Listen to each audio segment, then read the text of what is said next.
బాగా జీబల్సిన వాళ్ళు ఏ సెలూన్లోకి వెళ్తారని చూడడం మొదలు పెడితే 3-4 సెలూన్లు దొరికే దాంట్లో.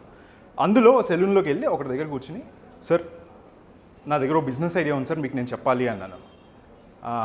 ఏంటది అని సెలూన్ ఇట్లా బార్బర్ని పిలిచి అన్నాడు, సంఖ్యలో బొచ్చు గీకమన్నాడు. ఈ లోపల ఎత్తి నేను ఇక్కడ కూర్చుని ఉన్నా, బార్బర్ ఇటు సైడ్ ఉన్నాడు, పెట్టి గీకడానికి మొదలవుతున్నాడు. అప్పుడే సార్ ఈ రోజుల్లో అన్నీ ఆన్లైన్ వెళ్తున్నాయి సార్, మనం వేసుకుంటున్న టీషర్ట్ దగ్గర నుంచి కొంటున్న ఫుడ్ వరకు ఎవ్రీథింగ్ ఈజ్ ఆన్లైన్, సెలూన్స్ కూడా ఆన్లైన్ వెళ్ళాలి అనగానే, అంటే ఏంటి ఇంటికి వచ్చి కటింగ్ చేస్తారా అన్నాడు.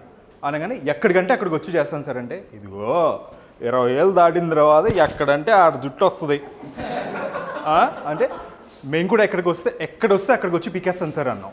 అనగానే గీకించుకుంటున్నాడు, ఇద్దరు ఏదో చూస్తున్నారు. వీళ్ళ సంఖ్య ఏమో నా మొహం మీద ఉంది ఇలాగా యాక్చువల్లీ అని చెప్పిన తర్వాత, ఎంత గీకుతావు అన్నాడు. 2000 ఇస్తే మీ ఇంటికి వచ్చి మీది గీకేసి వెళ్ళిపోతారు సార్ అన్న.